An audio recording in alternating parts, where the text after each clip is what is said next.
ರಾಜ್ಯದಲ್ಲಿ ನಿನ್ನೆಯಿಂದ ಚಳಿಯ ಪ್ರಮಾಣ ಹೆಚ್ಚಾಗಿದ್ದು ನಿನ್ನೆ ಹಲವು ಜಿಲ್ಲೆಗಳಿಗೆ ಅಲರ್ಟ್ ಅನ್ನು ನೀಡಲಾಗಿತ್ತು.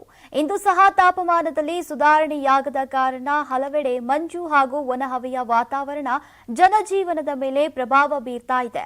ಪರಿಣಾಮವಾಗಿ ಹವಾಮಾನ ಇಲಾಖೆ ರಾಜ್ಯದ 3 ಜಿಲ್ಲೆಗಳಿಗೆ ಯೆಲ್ಲೋ ಅಲರ್ಟ್ ಅನ್ನು ಸೂಚಿಸಿದೆ. ರಾಜ್ಯದಲ್ಲಿ ಅತಿಯಾಗಿ ಶೀತದಲ್ಲಿಯ ಕಾರಣದಿಂದಾಗಿ ಬೀದರ್, ಕಲಬುರಗಿ ಹಾಗೂ ವಿಜಯಪುರ ಜಿಲ್ಲೆಗಳಿಗೆ ಯೆಲ್ಲೋ ಅಲರ್ಟ್ ಅನ್ನು ಸೂಚಿಸಲಾಗಿದೆ. ದಕ್ಷಿಣ ಒಳನಾಡಿನ ಬಳ್ಳಾರಿ, ಬೆಂಗಳೂರು ಗ್ರಾಮಾಂತರ, ಬೆಂಗಳೂರು ನಗರ, ಚಿಕ್ಕಬಳ್ಳಾಪುರ, ಚಿತ್ರದುರ್ಗ, ದಾವಣಗೆರೆ, ಕೋಲಾರ, ಮಂಡ್ಯ, ರಾಮನಗರ, ಚಿಕ್ಕಮಗಳೂರು, ಶಿವಮೊಗ್ಗ, ಹಾಸನ್, ಕೊಡಗು, ಚಾಮರಾಜನಗರ, ಮೈಸೂರು, ತುಮಕೂರು ಮತ್ತು ವಿಜಯನಗರ ಜಿಲ್ಲೆಗಳಲ್ಲಿಯೂ ಒಣಹವೆಯ ವಾತಾವರಣ ಇರಲಿದೆ. ಕರಾವಳಿಯ ಜಿಲ್ಲೆಗಳಾದಂತಹ ಉಡುಪಿ, ದಕ್ಷಿಣ ಕನ್ನಡ ಮತ್ತು ಉತ್ತರ ಕನ್ನಡ ಜಿಲ್ಲೆಗಳಲ್ಲಿ ಒಣಹವೆ ಇರಲಿದೆ ಅಂತ ಇಲಾಖೆ ತಿಳಿಸಿದೆ.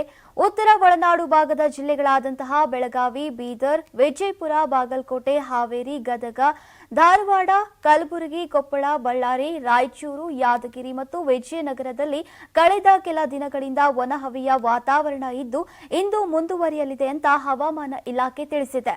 ರಾಜಧಾನಿ ಬೆಂಗಳೂರಿನಲ್ಲಿ ಚಳಿಯ ತೀವ್ರತೆ ಹೆಚ್ಚಾಗಿದ್ದು ಬೆಳಗಿನ ಜಾವ ಮಂಜು ಮುಸುಕಿದ ವಾತಾವರಣ ಕಂಡು ಬರ್ತಾ ಇದೆ. ಇಂದು ನಗರದ ಕನಿಷ್ಠ ತಾಪಮಾನ 15 ಡಿಗ್ರಿ ಸೆಲ್ಸಿಯಸ್ ಹಾಗೂ ಗರಿಷ್ಠ 26 ಡಿಗ್ರಿ ಸೆಲ್ಸಿಯಸ್ ಇರಲಿದೆ ಅಂತ ಹವಾಮಾನ ಇಲಾಖೆ ಮುನ್ಸೂಚನೆ ನೀಡಿದೆ. ಚಳಿ ಹೆಚ್ಚುತ್ತಾ ಇರುವಂತಹ ಹಿನ್ನೆಲೆಯಲ್ಲಿ ಜನರು ಆರೋಗ್ಯದ ಮೇಲೆ ಪರಿಣಾಮ ಬೀರುವ ಸಾಧ್ಯತೆ ಇರೋದ್ರಿಂದ ಬೆಚ್ಚಗಿನ ಉಡುಪು ಧರಿಸುವುದು ಹಾಗೂ ಬಿಸಿ ಆಹಾರ ಸೇವಿಸುವಂತೆ ಈಗ ವೈದ್ಯರು ಸಲಹೆಯನ್ನ ನೀಡಿದ್ದಾರೆ.